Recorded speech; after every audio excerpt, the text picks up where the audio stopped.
আজকের ভিডিওতে আলোচনা করব তিনটে বিষয় নিয়ে মেনলি। প্রথমত তো কলকাতা ডার্বি রয়েছেই, তার সঙ্গে স্পোর্টস বিলটা নিয়ে আলোচনা করে নেবো যতটুকু জানা গেছে।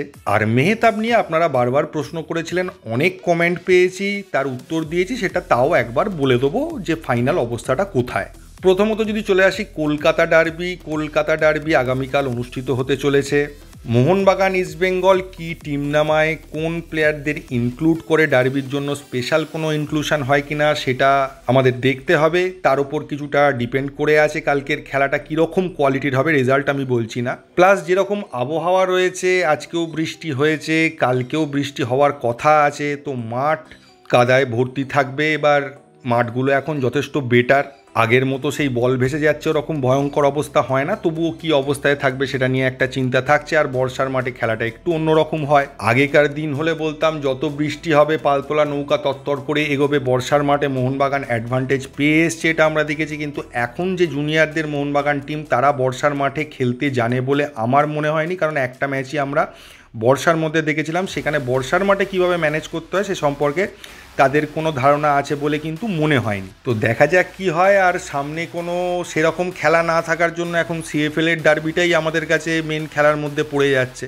তো দেখা যাক কি হয়। কালকের ম্যাচটার দিকে আমাদের সকলের নজর থাকবে। এর বেশি ডার্বি নিয়ে কিছু বলার নেই, কারণ এটা সিএফএলের ডার্বি, প্লেয়ার ওয়াইজ সেইভাবে ইন্ডিভিজুয়াল প্লেয়ার ধরে ধরে অ্যানালাইজ করার মতো সিচুয়েশান নয়। তো জুনিয়র প্লেয়ারদের জন্য একটাই কথা বলতে হয় যে তারা যেন 100% দিয়ে খেলে আর খেলাটাকে এনজয় করে খেলে, ব্যাস এইটুকু। তার বেশি তো আর আমরা কিছু বলতে পারি না, বাকিটা রেজাল্ট দেখা যাবে। নেক্সট যদি চলে আসি স্পোর্টস বিলটা আমাকে অনেকেই কমেন্টে বলেছিলেন যে ওটা নিয়ে আলোচনা হয়েছে, বর্তমান পত্রিকায় সেটা নিয়ে লেখাও বেরিয়েছে। তো যতটুকু জানতে পারা গেছে যে স্পোর্টস বিলে এরকমই একটা জিনিস আনা হয়েছে যে একটা স্পোর্টসের ভারতীয় বোর্ড থাকবে, সেই বোর্ডটা গভর্নমেন্টের আন্ডারে থাকবে এবং সেই বোর্ডের আওতায় বিসিসিআই পর্যন্ত থাকবে এবং সব খেলায় সেই বোর্ডের আওতায় থাকবে। বিভিন্ন প্রবলেম নিয়ে যে সমস্যাগুলো হয় আমাদের ক্ষেত্রে, যে আইএফএফকে আমরা মানে ওখানে কেস করা হয়, কোনো আবেদন করা হয় কোনো কিছু প্রবলেম হলে, কোনো ডিসিশান ঠিক না মনে হলে, তো সেই সব আবেদন যেগুলো রয়েছে বা যেগুলো প্রবলেম রয়েছে সেগুলো সলভ করার জন্য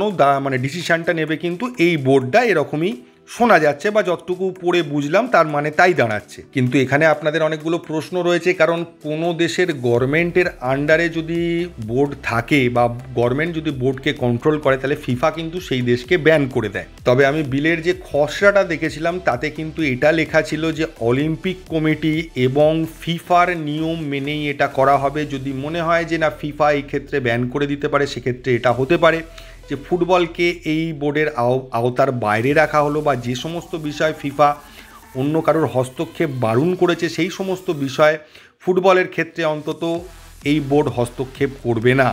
আর সেটা যদি না হয় তাহলে কিন্তু ফিফা থেকে ব্যান করে দেবে, কারণ ফিফার নিয়মই আছে কোনো দেশের গভর্নমেন্ট কোনোভাবে কিন্তু ফিফার ব্যাপারে বা ফুটবলের ব্যাপারে ইন্টারফেয়ার করতে ডাইরেক্টলি পারবে না। তো এর বেশি কিন্তু এই বিলে কিছু পাওয়া যায়নি। যেগুলো ভাবনা চিন্তা করা হয়েছিল যে অনেক কিছু রুলস অ্যান্ড রেগুলেশন আসবে, এবং এই যে যতটুকু জানা গেল তার মধ্যেও অনেক কনফিউশন আছে, অনেক প্রশ্ন রয়েছে।